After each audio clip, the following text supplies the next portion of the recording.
All right, hey, good morning, folks. Let's go ahead and get some work done this morning. We're gonna do some Eberron art for an adventure that we're creating that we're gonna publish on the DMsGuild. Give me a hot second here to check my signal, make sure we're coming through a-okay, and make sure we're coming through. Yeah, it looks like we're a-okay. So let's see. Give me if you're catching us in the future, you can skip ahead like a minute, and then we'll be into the thick of what we got going on. Right now, I'm just doing some posting real quick that we're live. Normally, people would be playing music, and you wouldn't see this part of the stream, but I'm just not that technically sophisticated. So, so give me a second here to actually make things happen, and we'll get bouncing. So my name is Phil Kearney. I create role-playing games. I illustrate them, and I publish them online, and I've been focusing my attention on Dungeons and Dragons 5th edition. For the, geez, I think the first thing I published was in 2018, so for a while now, and I've been playing D&D since I was 12. Like back in 1987 is when I got my first books. And once DMsGuild started letting us play with the official IPs that I grew up loving, I had to do it. So Eberron has been my homebrew campaign of choice since 2004, and I've been a freelance illustrator since 1999. So I use my experience in both DMing and art to create books. The one that we're working on right now that you can see here on screen is Crystals of Mabar. It's for 7th and 8th level characters fighting undead in the Carnwood of Karnath on the continent of Corvair. And yeah, so there's undead. So you have a Yugoloth demon commanding a horde of undead on this page that we are creating. 16:9 format, fits great on all devices. Let's see. Including 10 by it's 10 by 17. So yeah, this fits on. You could, if you wanted to print it out, it'll be full color. But if you want to print it out, you can fit it on a legal sheet of 10 by 17 or the 11 by 17 pages. You can print it out that way as well if you wanted to. Here, like, subscribe, hit the bell icon for notifications when we're live in the future. Here is the full playlist of all episodes to date, all 403 of them. Here's a ton of books that we've created on the DMsGuild already. They're all free preview. This will be too. You buy my stuff to support my work. I think you should be able to read something before you buy it. That's how it worked back in B. Dalton Bookstore when I was buying the Dungeoneer Survival Guide and all the other AD&D books way back in 1st and 2nd edition. I would just sit down and read the books, and management was cool with me sitting there because they knew at the end of the month I was going to buy a book, and I kept the house clean. I didn't get in people's way. I was respectful, and it was a hell of a time in my life. So we're going to conceal some of this stuff to keep it out of the way, and we're going to continue working on this. This undead little dude down here is just being obnoxious with me. So I want to get him resolved. First thing I need to do is blow him up a bit in size. There we go. Get him standing side by side with his brothers. Well, hey, good morning. Oh, what's going on, heroes? Let's see. We're just getting fired up, so I'm just going to.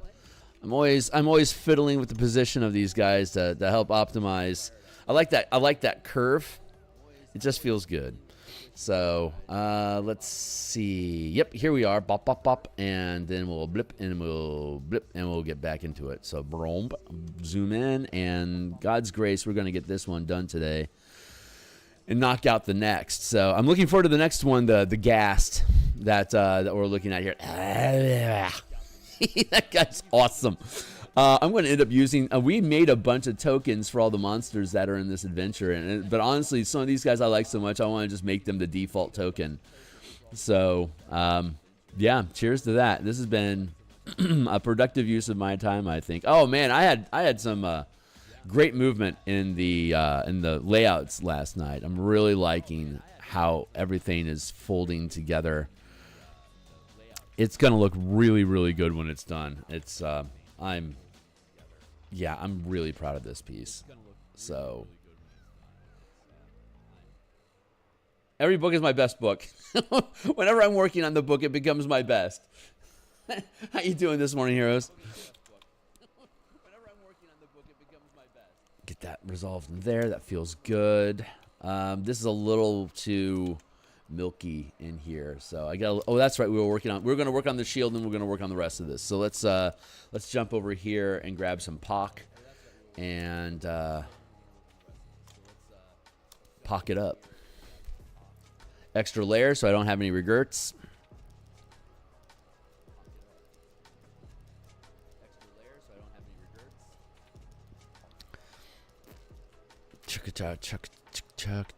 Man, last night kicked ass. We worked on the Bastion campaign book that I'm developing for DMsGuild.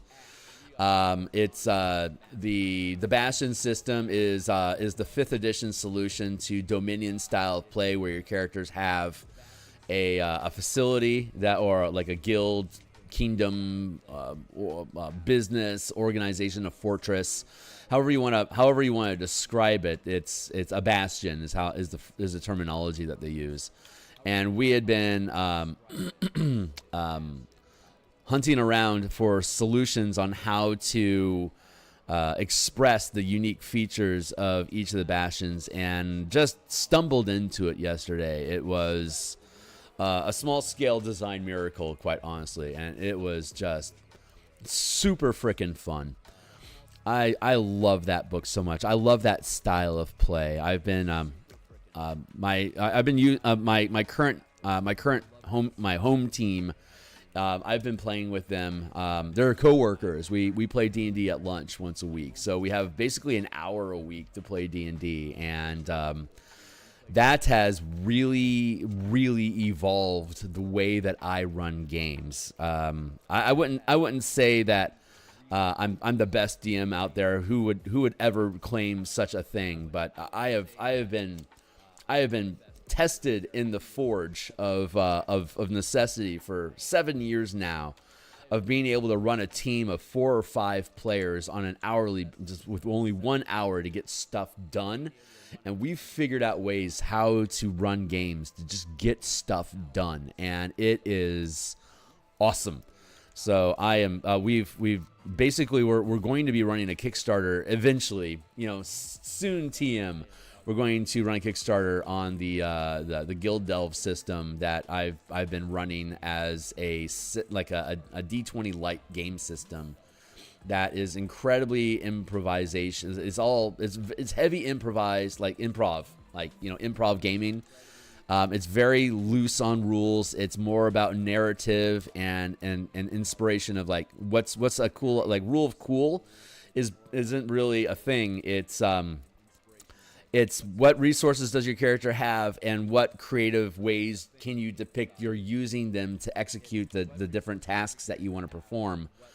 And it's using basic D20 D&D mechanics of basically ability checks to resolve everything, and it's fast. It's ubiquitous in that all resolutions in the game are in the same gear. You don't shift gears like you do with D&D, which I love D&D, and I have no problem with shifting gears, but I don't have time for a 40-minute battle if I only have 1 hour of game. That means I only get one battle. So I need to be able to move faster than that. So it's more of a cipher system, BITD, Blaze in the Dark, or Powered by the Apocalypse sort of level of action economy to make combat and conversation and searching for traps and investigating a room. All of those things is basically the same action economy,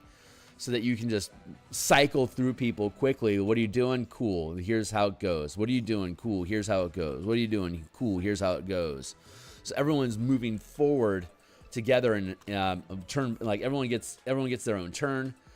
We have an order that we set every hour of gameplay. So when the hour rolls over, if we were to run multiple hours, because we only run 1 hour at a time, but if I ran multiple hours using the system, I would roll over initiative like every hour or so, just to keep mixing up what order people are doing things in, and so that people can take, like, sometimes the lead in initiative takes the lead in where the team goes, and everyone just kind of falls in and flows their action economy in after them. So, and that's what we've been doing in the Martial Powers playtest that I do on Monday night, just keeping everyone in initiative all the time, so that as you like resolve and get out of combat, if people want to loot or like check the room or like look for traps or whatever, we're still flowing through action through initiative, so that everyone has an equal opportunity to do stuff, and there's no hang time, because I already know who's going to be next, so you can queue up. What are you doing? And they are, and people are getting to a point where they know what they're going to do. So even in my 5e game, adopting these principles, we're moving more efficiently through dungeons. It's really been great. Hey, what's up? Practice making broken? Yeah, no kidding, right? If not, it's just gonna be better. You're right. You're absolutely right. Perfect practice makes people better.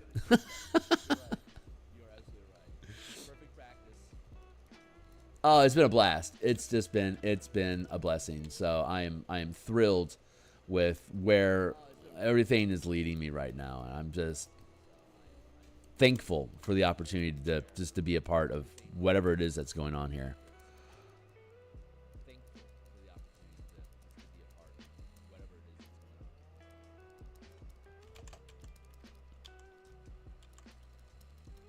There, like that. Let's put another glob in here.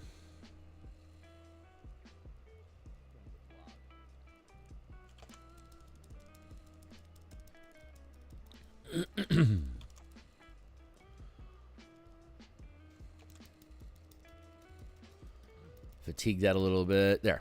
And then we're going to drop the opacity because it's not as close as here, so I wanted to fade it out a bit. Now I can bind it in, and we can push our eraser back up to 100% and cleave away some of this curve. Down in here as well. There. Do some structural damage. Add in our lighting. That feels pretty good.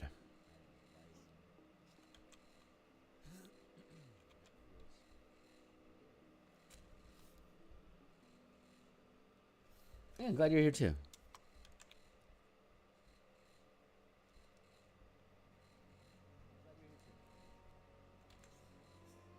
Let's pull this in a bit.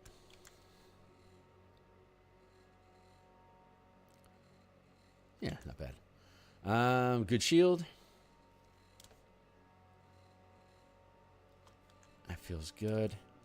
I need to do some cleanup over here.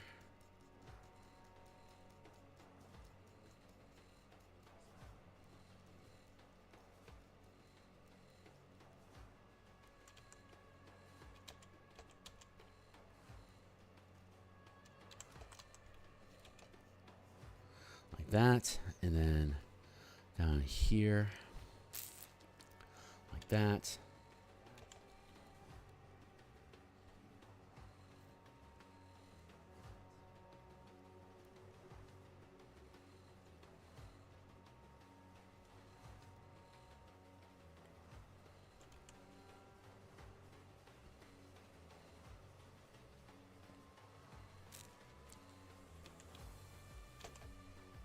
Let's trim that up there.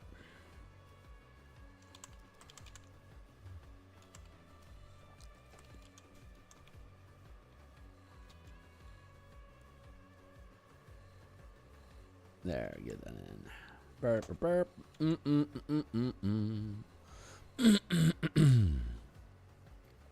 So we're going to be back at lunchtime today. This is one of my lunch stream days. So like typically around 1:30 Seattle time. That's like 6.5 hours from now, roughly. Probably 6 hours. We'll probably be on at 1 o'clock today. No, 1:30. Yeah, 1:30 is right. I'll be back on, and we're going to continue reviewing. We finished the Rangers on Wednesday. Yeah, and so we're going to be back on today to review the Paladin. Paladins get a set of free spells. So generally with the martial power system, it's a magic system for martial characters that don't normally get any kind of magic options, but those magical options that you get from the casters, they're like a stack of feats that the casters can change at will, and or rather whenever they finish a long rest, or some of them when they gain a level, they can change out all their spells. It depends on what kind of character it is, but martials don't have any kind of spells or power normally to switch out whenever they gain a level. They're very limited in what they're allowed to do, and that's part of an old paradigm that is not supported by Wizards of the Coast. The divide between options in martials and casters is supposed to be balanced by the casters having severe restrictions on how they operate. And the very early days of D&D were incredibly strict on spellcasters. Like you could have 3 spells memorized back in the day, and and those are the only 3. It wasn't like you can cast 3 spells, any spells that you've memorized. It was, you have 3 spells, tell me which ones those are going to be. And if there's no reason for you to cast them today, it's like you don't even have the spell. It's useless to you. So being a full caster was guessing what you would need to have equipped for the day and being right so that you can use your resources. And if you were completely wrong about the nature of the adventure, you don't have any spells because none of them are relevant to what you need to do. So it was incredibly harsh because spells are fucking powerful. And when Wizards took over, when they bought Dungeons and Dragons from TSR and started developing their own game system, they moved away from that. They started moving away from that in 3rd edition with the Sorcerer and the Warlock, and then in 4th edition they scrapped the idea altogether and went a completely different direction that was pretty much rejected by the market because it didn't feel like D&D. It was a great game engine, it just didn't feel like D&D. So it was a monetary success for them relatively, but it didn't stick as the identity of D&D. So when they came out with 5e, they kind of went back to the drawing board and hybrid between the action economy and resources that were abundant in 4e for all characters. They kind of took that idea but gave it to the casters, while all the martial characters got dropped back into 2nd edition or 3rd edition mentality of you're supposed to be powerful because the limited things that you can do, you can spam all day, while the full casters, the limited things that they can do, they have to spend resources to do it. But they changed it up that you don't have to assign a spell, that you just have a stack of spells, and as long as you still have spells, you can cast any of them. And that just made the problem worse.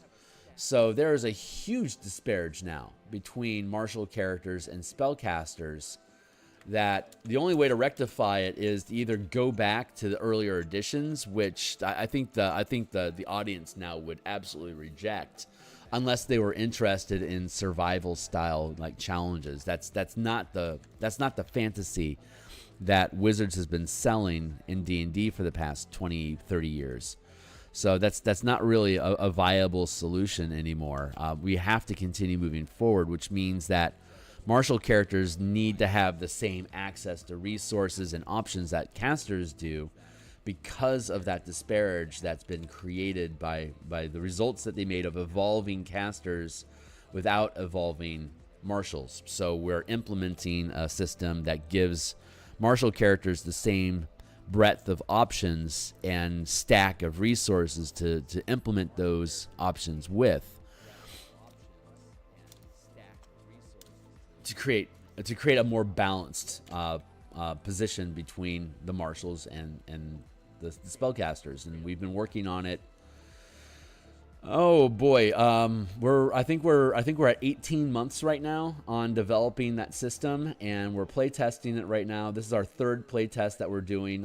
We've started down at 3rd level. We just got 4th level, and we're just basically running a mega dungeon with these types of characters to see how well they interact with the monsters that they're supposed to be able to fight, and the decisions that they can make while crawling around inside of a dungeon.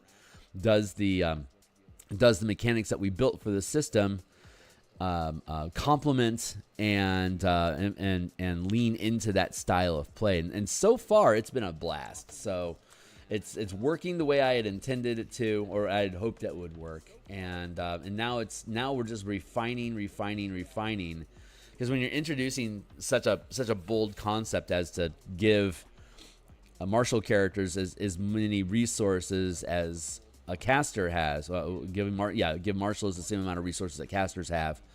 You need to make sure that what you're doing balances, because marshals do have more action economy and ability to act during a turn. So we have to make sure that the things that they do choose to do are going to be balanced against the limited options, the limited actions that casters can take, with the abundance of variety in what those actions can be. So marshals don't have a lot of options, but can spam them all day, while casters have a ton of options that can not necessarily spam them, but have more resources than adventure per day, because the way that the adventuring day has evolved in D&D and 5e. It's become shorter, so the resources you have go further because you don't have as far to go each day. So it's further imbalanced. Hey, I'm babbling a lot. What you got going on? The ability to solo should never be available to any character. Yeah, I would agree. It breaks the game. It's a problem I'm addressing in my world building RPG. Nice, man. Good. So, and of course, I love D&D. So all my default work, it always goes towards D&D first, because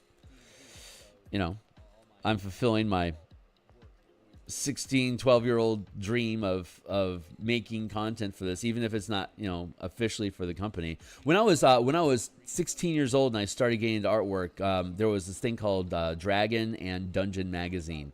It was a publication that they put out. It was basically a trade magazine for the game of D&D, and it created new classes and like new rule ideas and like new spells and new monsters and adventures, and it was a treasure trove of ideas that was attempting to teach people, you can make your own stuff. Here's 64 pages per month of explaining, like, here's ideas that you can come up with to implement into your game or to use as a springboard to create your own stuff. And I never got into homebrewing or creating alternate content for D&D until 4th edition, and I played a bit of 4th edition, and I wasn't a big fan of it, so I started messing around with mechanics in 3e, ironically with the martial power system. Book of Nine Swords, that was in 3e. That was the first place I started to experiment, and then I just kept playing 3e. And then when 5e came out, I didn't touch it at first, but I played Numenera for a while instead of D&D when 5e came out. And eventually there was 5e caught my eye, and I jumped back into it, and I just immediately fell in love with it. So I'm really glad I had my time away from it, but I'm really glad to be back.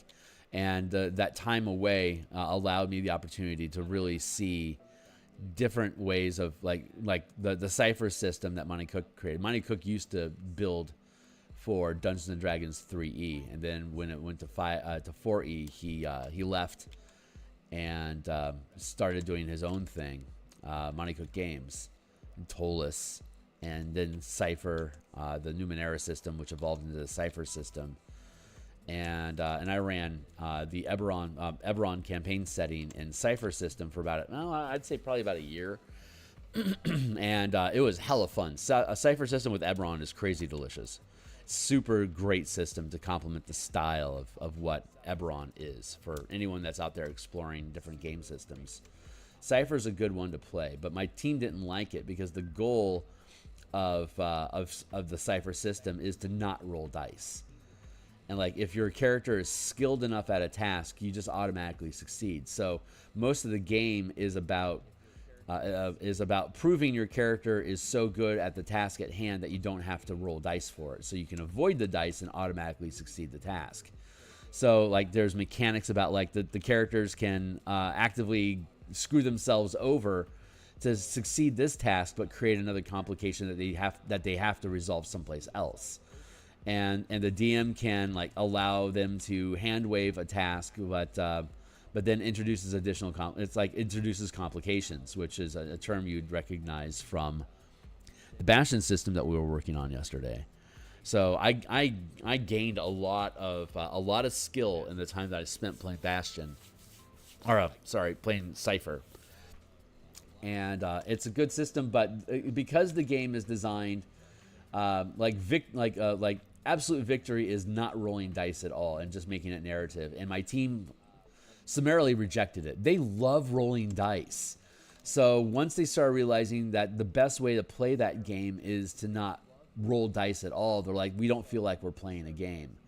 So they're like, we want to stop playing. We want to do something else. And it's like, okay, well, let's check out 5e. And then it glommed, and we've been playing. The home team that I was playing with at that time, I think I was gaming with them for there were some of them were college friends. So I've been gaming with them like literally for like 20 years.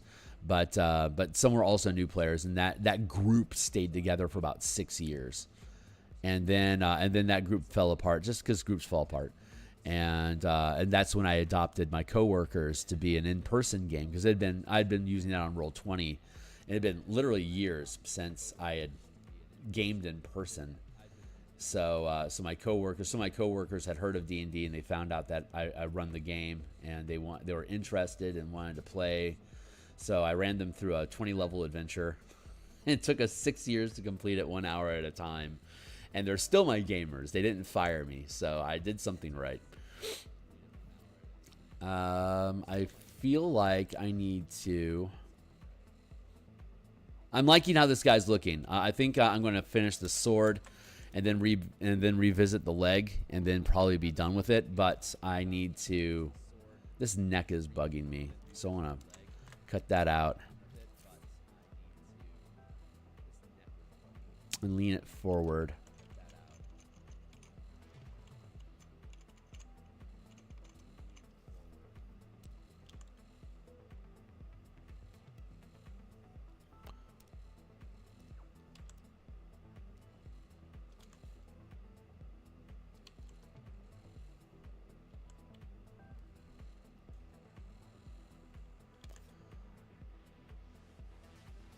Yeah, that feels better. Cool. Let's merge that down.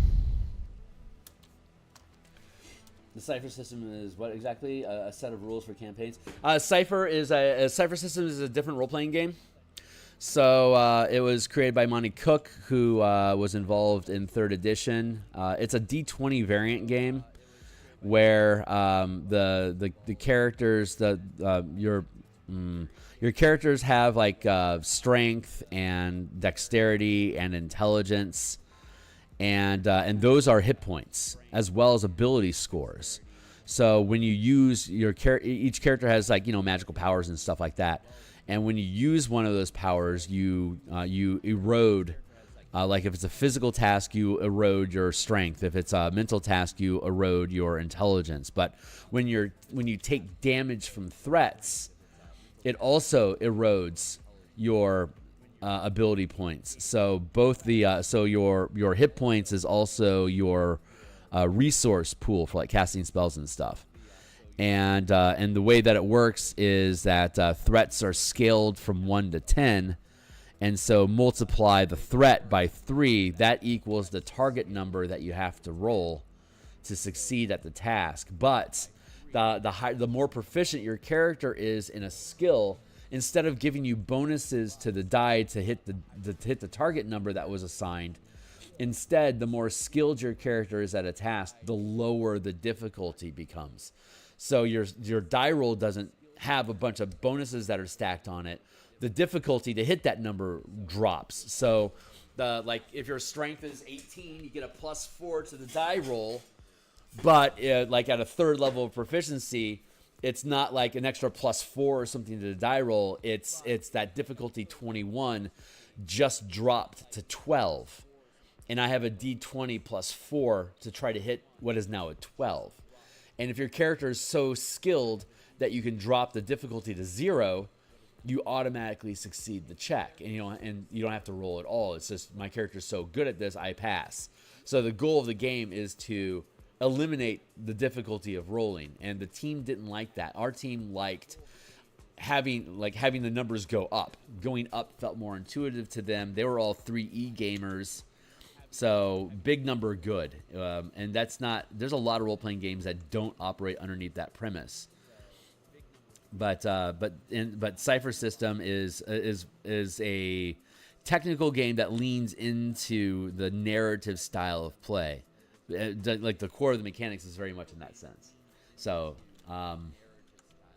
yeah, it's the reason it's called Cypher System is because all the magic items in the game are temporary. They're all consumable, and if you collect too many of them, they explode.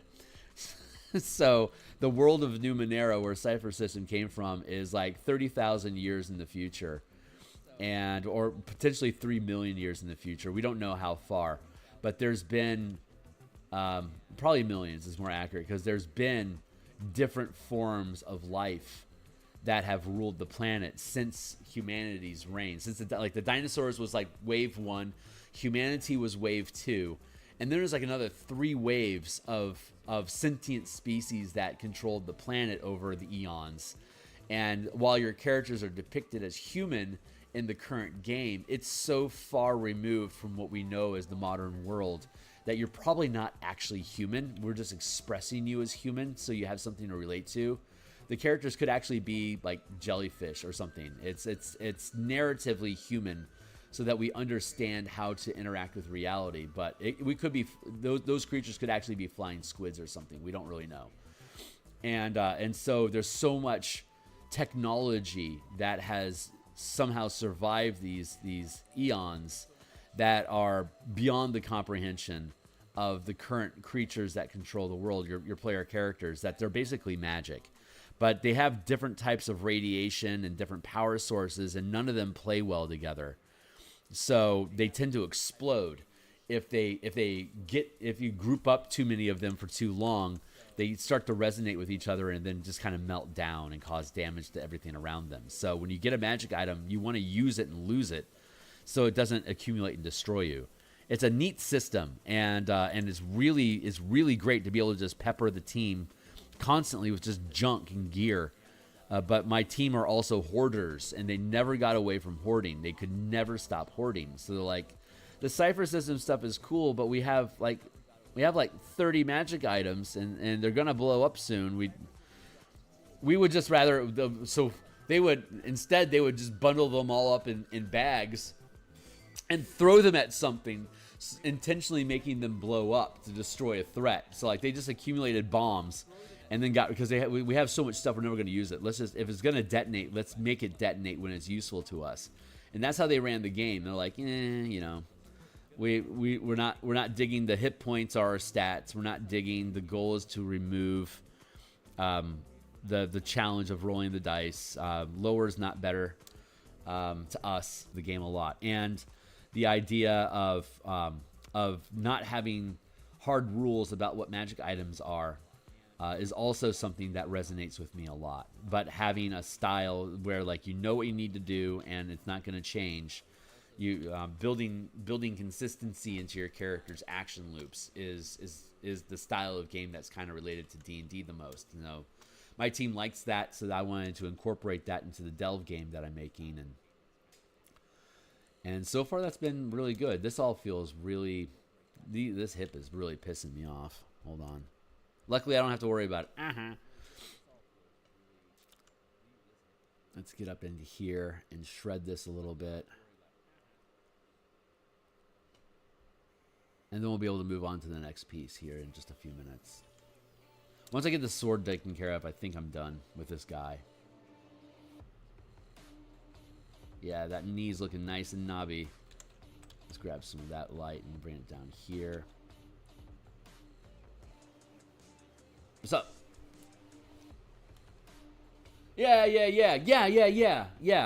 God, Vampire Hunter D was so cool.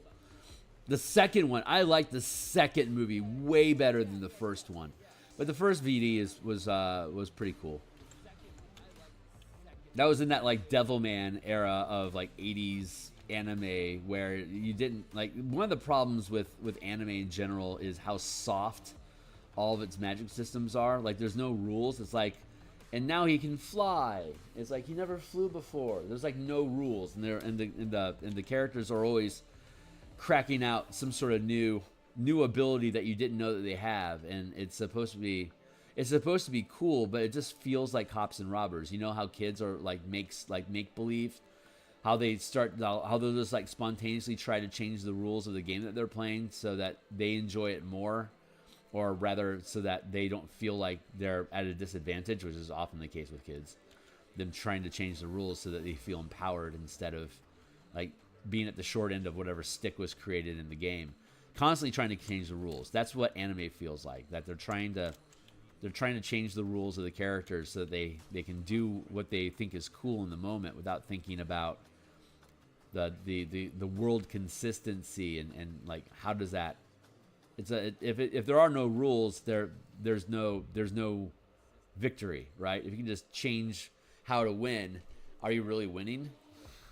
And it's a very childlike mentality that anime adopts wholeheartedly. And that's always just kind of struck me strange that the medium of anime and manga is such an elevated art there, but its narrative is so childlike. So I think that's where people disconnect with anime being true art, because most of the anime is slop. It's the smart, intelligent anime that's rare, that really challenges you and holds themselves to those those world building rules that make their characters have to evolve inside of it, that are the most successful because they're using good rules of storytelling, and they're not BSing solutions on the fly, Deus Ex Machina style, the way that anime typically does. It just it cheapens who the characters are and the struggles that they're having, in my opinion. And boy, am I opinionated. So, cheers to that.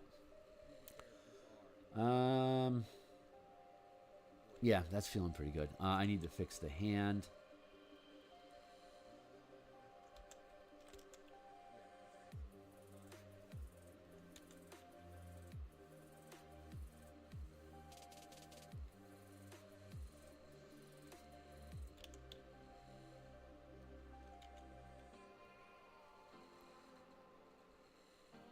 Square off that pommel.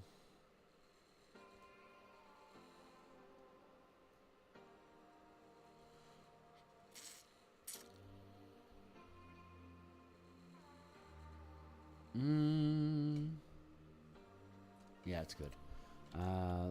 Let's drop this in here and clean up how this hand works.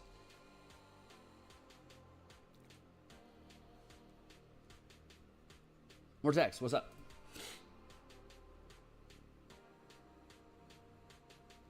Yeah. Well, I mean, even like with X-Men, for instance, like X-Men was really clever in the way that they built their mutants, because you know that a mutant has a certain kit of power, and if they're a good character, they have limits on what their power can do. But occasionally, they would find new clever ways to use their powers to do different things, and it was always in like, I can now like for instance, Kitty Pryde being able to travel time. I never understood how a character that could walk through walls could now walk through time. Like, that was a big stretch for me. I don't understand. It doesn't matter what physics mambo jumbo you throw at me. It feels like it's adding new powers to a character, a relatively minor side character that has been juiced up for to highlight that character more for whatever reasons. and it just feels it felt weird to see like how's Kitty doing that. You would think that there would be a specific mutant that would be able to manipulate time, but no, it's Kitty Pride. Hey folks, hey, it's Kitty Pride. This is my TED Talk. That's my catchphrase these days. This is my TED Talk. That has somehow become a catchphrase, and I don't like it. I need to get away from that. I'm saying it way too much. It's not kitschy and cute. It's becoming predictable, and that is ugly. Talking about ugly, Jesus Christ! Can I stop failing with this pommel sometime soon? I'm going to just fucking smudge it all out and paint over it. So let's get back into where this was.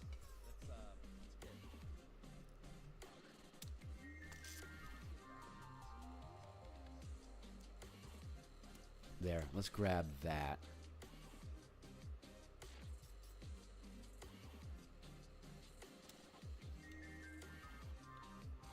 Copy that, paste it.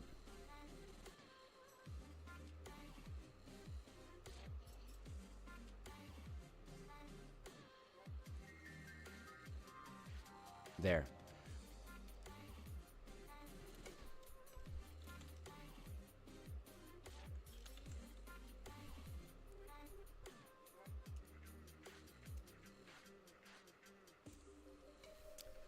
Cool. Now we can fill in.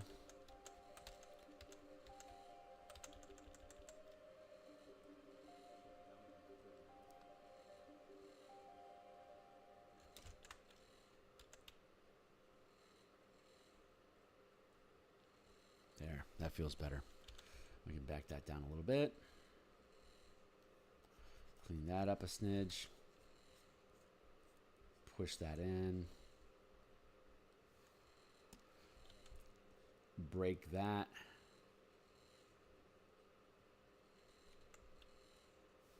There we go. And now we can merge that down, and that feels so much better. Immediately looks better, even though it's messier. Immediately looks better, even though it's messier. But breaking that hip bone, that seems smart. There we go. Just my heater's too much. And it's time for me to take a drink of water. And chase it with a cup of Joe. Not his opinions on how meaningful information. Yeah, right on. Well, it sounds like you think I have meaningful information, and for that, I appreciate you. Thank you. I can certainly ramble. Is my music still going? I feel like the answer is no.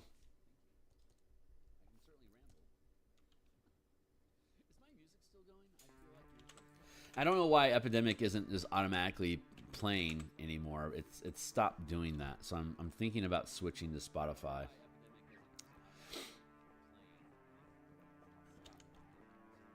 I've got 1,200 videos that I've streamed over the past 3 years, and I've kept the same soundtrack through most of it. So I'm thinking maybe I need to switch things up. I like the idea of Spotify, but I haven't. I also like the idea of extracting conversation points like this from previous streams. I like it, but I've never done it because I don't have the time to make books and like pull conversations from my streams to assemble into sound bites. I'd love to be able to do that, but that is a level I would have to be full time at this job to be able to afford to do that, and I'm not. So I can't. So I don't know what I'm supposed to do with, yeah, that looks a lot better. I'm really happy with that. All right, so let's resolve the sword, and then we'll move on to the next dude.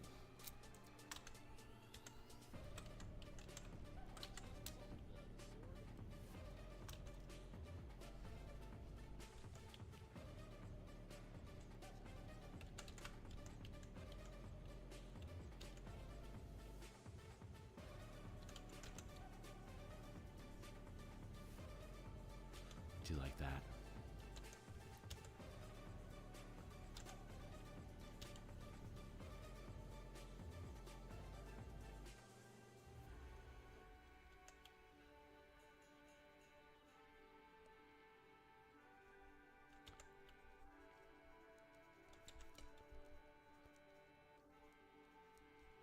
Put that in.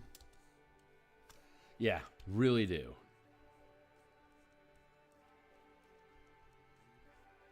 I started this stream because I just wanted to hold myself accountable, because these books are pretty damn big, and the risk of me having burnout is really high.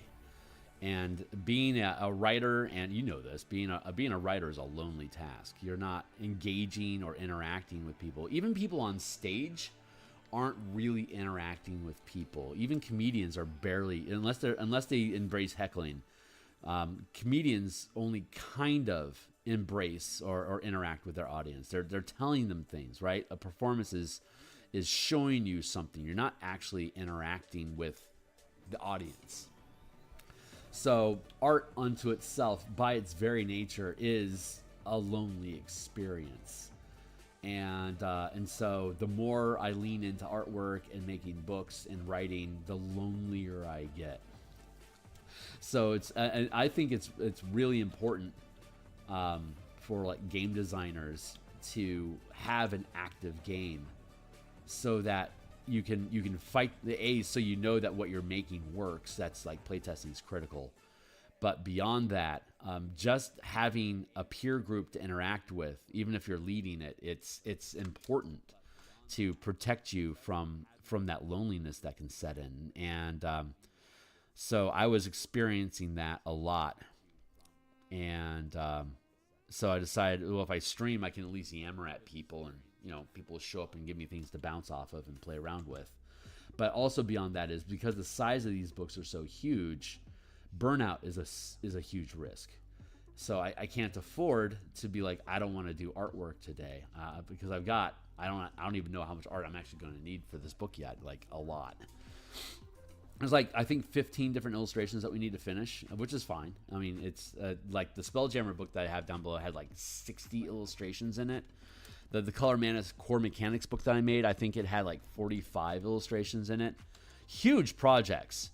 Huge projects that took quite some time to complete. And so if I stream, it's a means of me, publicly holding myself accountable to the tasks at hand, so that I can get the thing done. As long as I get something done every day, eventually the day will come when the only thing I have left to do is to publish, and then I can move on to the next piece. So it's a strategy to prevent myself from falling on hard times inside myself.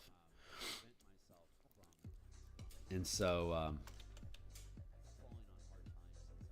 so I stream. So the goal isn't, so I mean, of course, if I gain followers and I increase and get to a point where I monetize and stuff like that, sure, that'd be awesome. But my goal was never to create content for a living. I create content because I need to do art. And if I'm going to do art, I might as well stream it, because there's nothing that prevents me from doing that. So it just seems like a natural thing to do. And again, the accountability is there so that I can keep moving forward with my work. And it has the collateral benefit of, I'm talking about a book I'm going to publish. People show up and they think it's cool. There's a chance that they'll stick around and maybe back a Kickstarter when I get into that sort of stuff. So no pressure. Just, that's the reality of it. When you resonate with stuff something people do, you want to naturally get involved and elevate that piece. So that's the mission. And if I'm supposed to gain followers, and if I'm supposed to have a YouTube channel that accumulates enough support that I can afford to quit my day job, I will. And but that also means that I'll have gotten to that place in a style and consistency that's true to who I am, so I don't have to, like, not to disparage any D&D YouTube content creator out there, but let me just say, it is painfully predictable that a lot of YouTube channels that focus on D&D stuff that had, say, back in 2020 would have a video, the best 10 feats for your fighter in Dungeons and Dragons are now creating content. The best 10 feats for your fighter using 2024 rules. And it might not be that they want to do that content, but if they don't, how are they going to make their money this week?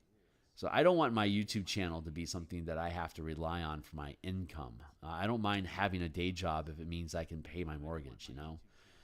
If my YouTube channel takes off, it's probably because there's enough people buying my books that it's interesting. So that probably means that book sales will be able to allow me to maintain my lifestyle, and that YouTube would help implement that. So I'm not doing it the way that the algorithms or anyone else really wants to do it. I'm trying to get there by just doing the stuff that I'm going to do anyway, so that so that if it takes off at some point, it doesn't have to change for me to keep doing what I'm doing. It'll take off because I do what I do.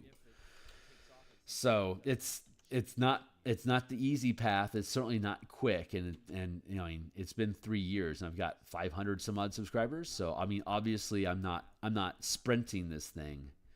You could barely say it's a marathon. It's more like I just walk. I just walk every day to get to wherever the hell it is that these books are taking me. And if I accumulate people that want to walk with me along the way, then badass. Welcome to the mix. Anyway, I'm talking a lot about business right now, which sometimes people say they're okay with, but it always makes me very self-conscious.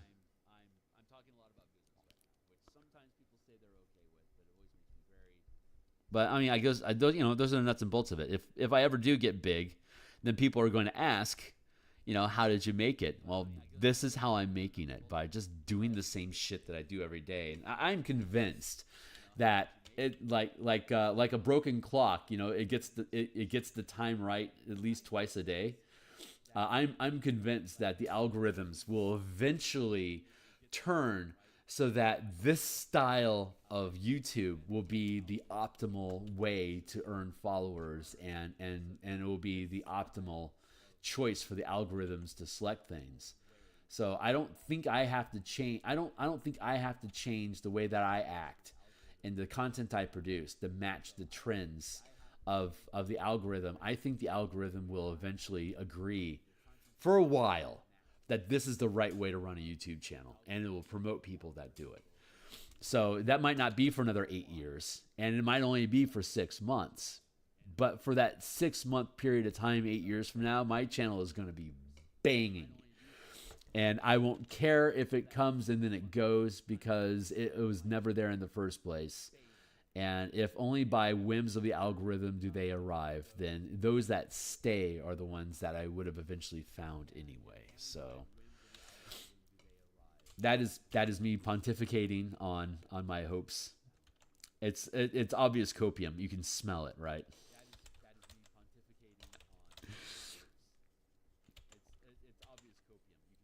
But it's my cope, and I'm going to stick to it. Otherwise, I'm going to go crazy. Because if I have to chase algorithms, fuck you. I cannot do this style. I can't do this daily and while also trying to chase algorithms. And like it's impossible. I can't do it.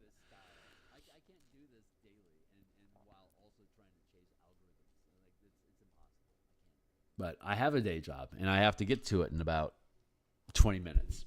So, you know, that's where my actual income comes from, and this is something that'll either manifest or it won't. But in the meantime, I have to do it anyway, because I have this muse inside of me that just won't let me sleep until I get this one more thing done. One more thing. No, this other thing, get it done. Like, baby, I gotta sleep. She's like, no, you gotta do this other thing. I was like, okay. She's like, okay, great, now you can go to sleep. Like, thank God. It's like, hey, wake up. It's time to do more thing. I'm like, oh, are you fucking kidding me? It's been like 4 hours. She's like, no, yeah, you gotta go. It's like, fuck, okay. Wake up. It's time to do more thing. I'm like, oh, you so insistent. But I love it. I would not want my I would not want my intuition to work any other way. It has guided me this far in my life. It has protected me from ridiculous circumstances. It is to be trusted and cherished. I love you, my inner heart. You are my navigator through this reality of pain.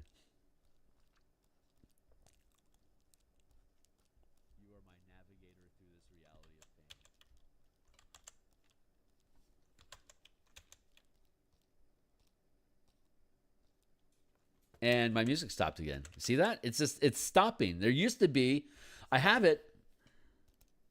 Look at this. I have it set to, it's on shuffle, and repeats the same song. So it's supposed to just start playing more music. And it doesn't. See? It fucking stopped. I don't understand. And I can't find any solutions. It's just supposed to work, and it doesn't. So like, what happened? I don't understand.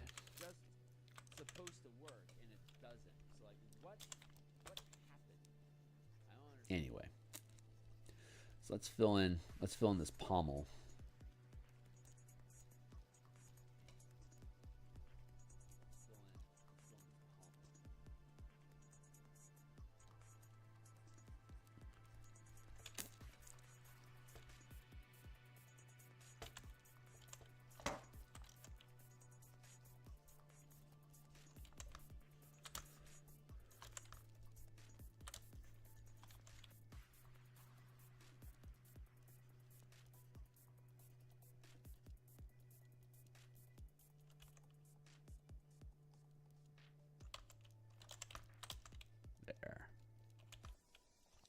Looking good, Magoo.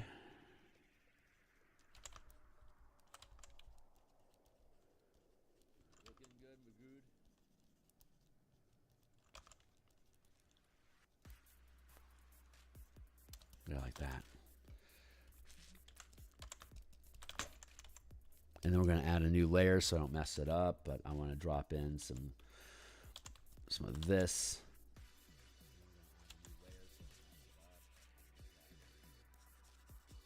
Is that music too loud, or are we doing okay? Is it balancing okay? I think it's louder than it was yesterday. I nudged it a little bit, but I'm not sure if it's overwhelming the stream or not. I like being able to hear the music. Because I legitimately like these songs. I've listened to them hundreds of times, and I still enjoy them. Like, I hum some of these songs to myself when I'm doing stuff. It's funny. But I like that Spotify like has Black Sabbath, for instance. I found that out the other day, that you can stream Black Sabbath as like non-licensed music. Are you serious? I should get in on that. I fucking love Sabbath.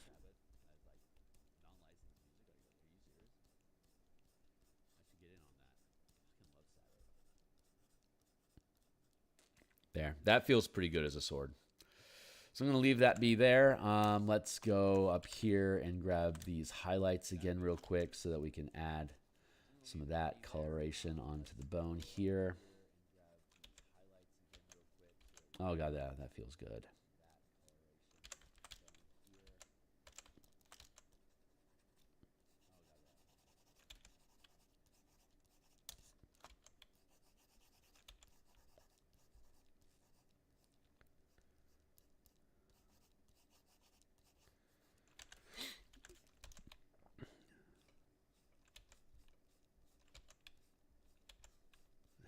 Go.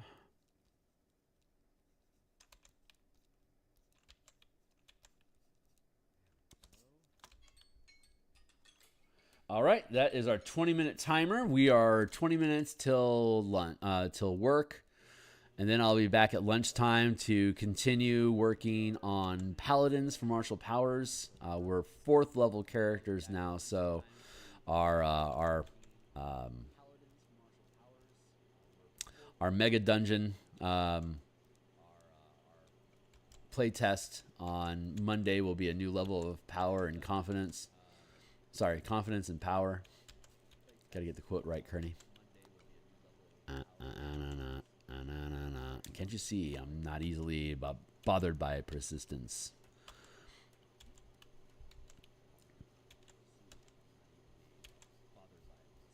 Can't you hear the violence playing our souls? I got more friends like you, so what do I do?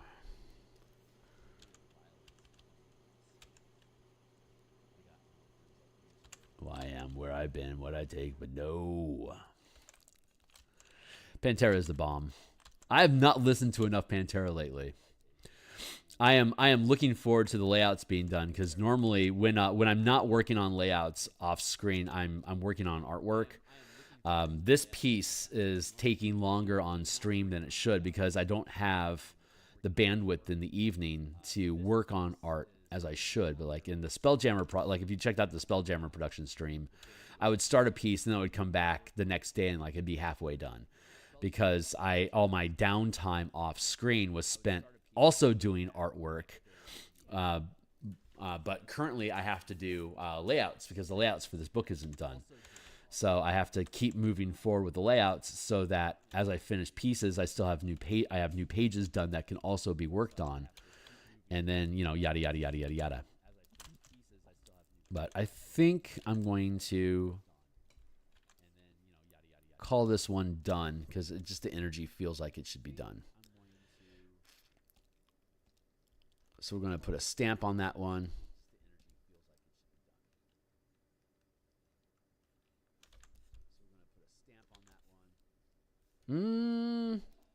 Hold on.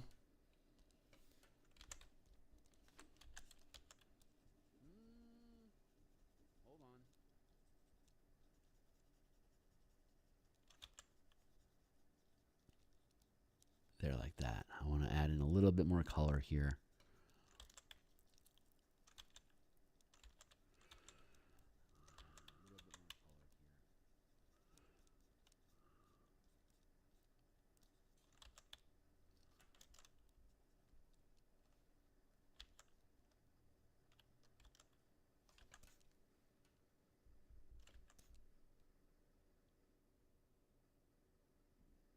Yep, I'm happy with that.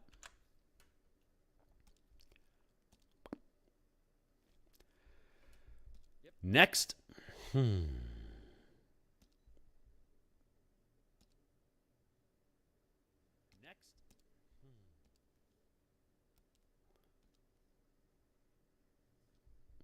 Oh, wait. Oop. Last bit.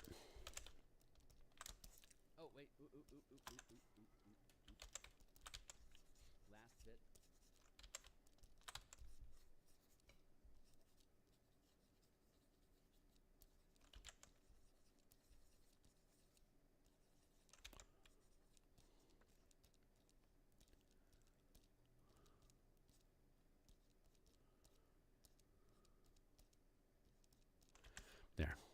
Gotta get the evil in their eye. There. That one feels good. Now we can afford to walk away from it. Now this one also needs evil in the eye. Zerp.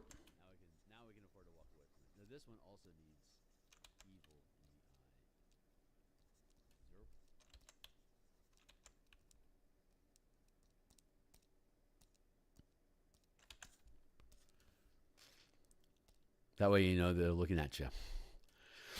Coming at you.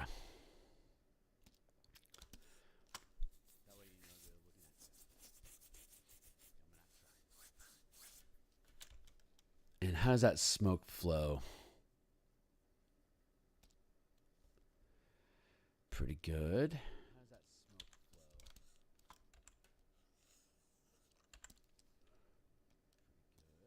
I need to tilt that. Yeah, that's just better.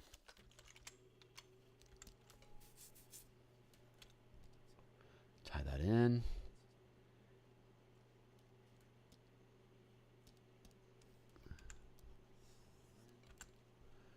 Free transform.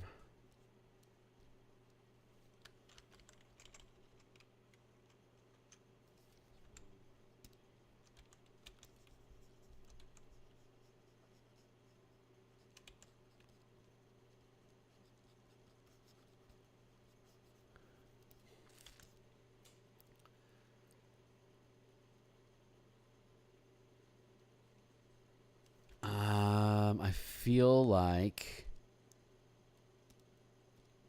I need to. I like how this. I like the structure of this overall, but I feel like these legs need to be bigger. So I'm going to cut those free, paste, and then.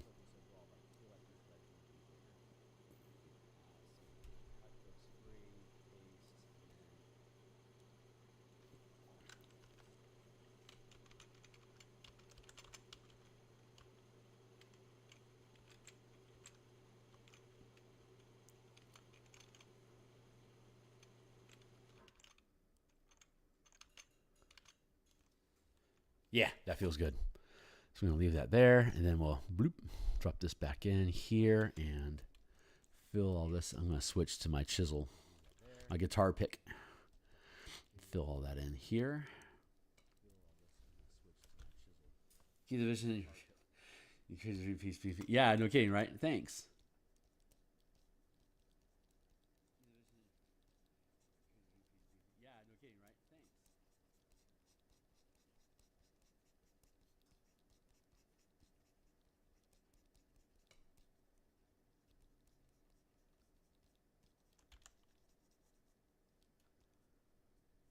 There we are.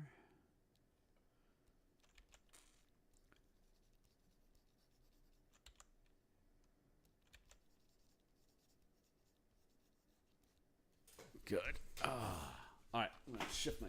I'm gonna stand up for a second. Give me a. I'll be back at this computer in just a moment. I had to shift my legs. So I like to sit on my foot, and it just depends on which foot am I sitting on. So it yeah.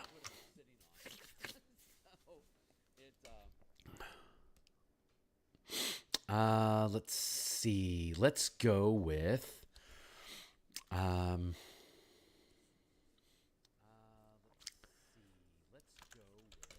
yeah, we're gonna use this guy.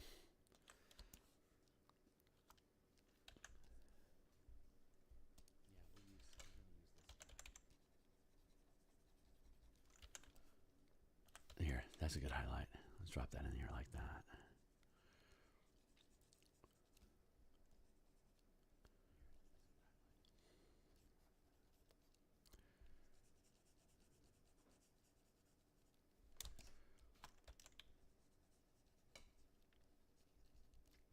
There.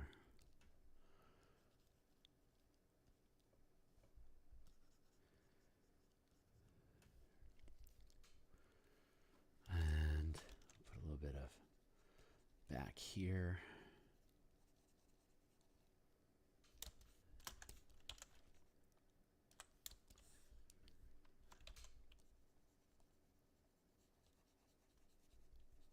And my music stopped again. At least I'm paying attention to it now.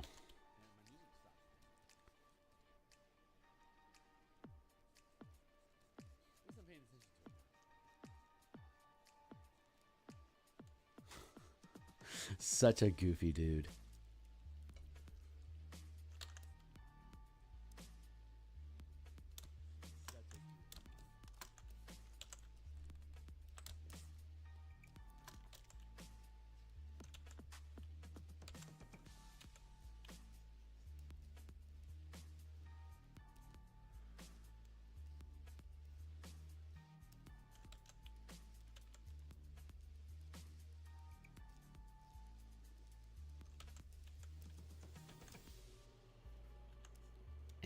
Let's get some yellow teeth going.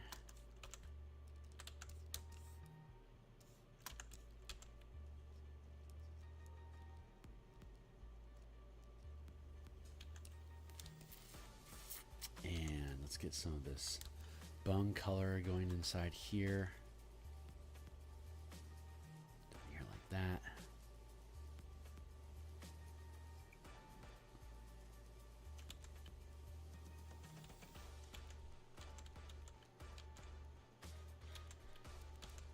Yeah, that's looking good. This is going to be a good one. This one's going to be good, I can tell. The one next to it's not so good. I didn't like that one. But this one's looking awesome.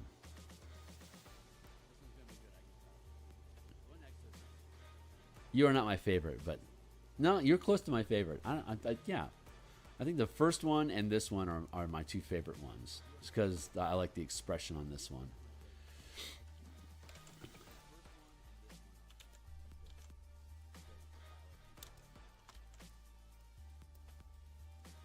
Got the ribs in like that. Some color in here.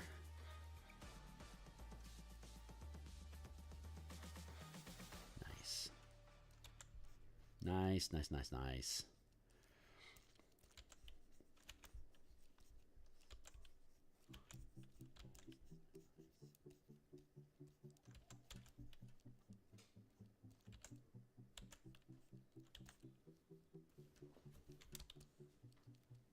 Oh, sure, man. Hey, catch you later. You have a great day. See you on the other side.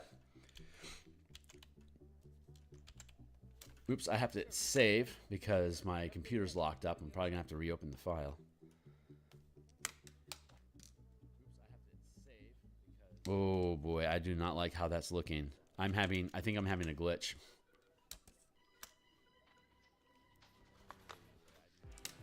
Yeah, I think Photoshop just shat on me.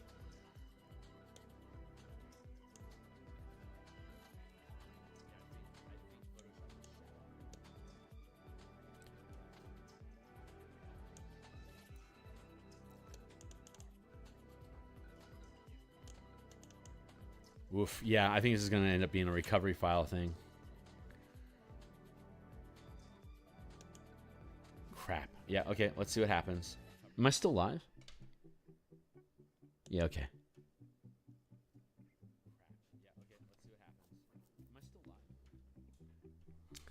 Well, it's 7:53 anyway. It's time for me to go. But I'm pretty sure that file just crashed on me. So let's see what happens.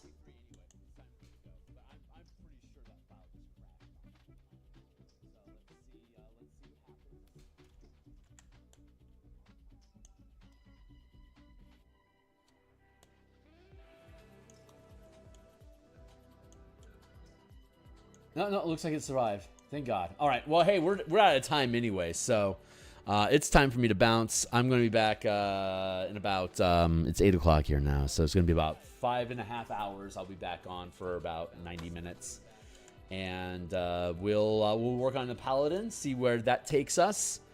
And then Saturday, when I'm back on stream tomorrow morning, it'll be about 25.5 hours from now. I'll be back on stream for a few hours.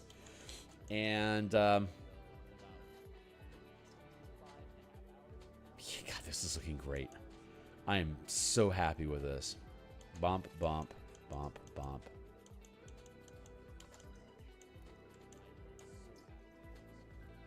It's a good thing I'm not in a hurry because this shit takes time. But I love the results. I love this piece. This is great. I haven't done a horde of monsters in I don't know how many years. I have not done a packed piece like this. It's fun. It's a lot of fun. All right, I'm out of here, guys. Thanks a lot for everyone that's been hanging out. Hero, I appreciate you, man. And everyone else, I'll be back later on today. I'll be back Monday morning to continue art like this. I'll be back tomorrow. In the morning during brunch to work on the Bastion system some more, creating unique facilities, super fun stuff. Check it out. Check out lunchtime. We're going to work on the martial powers for the Paladin. And yeah, I'll see you guys on the other side. Thanks a lot. Go look at my books. They're really cool.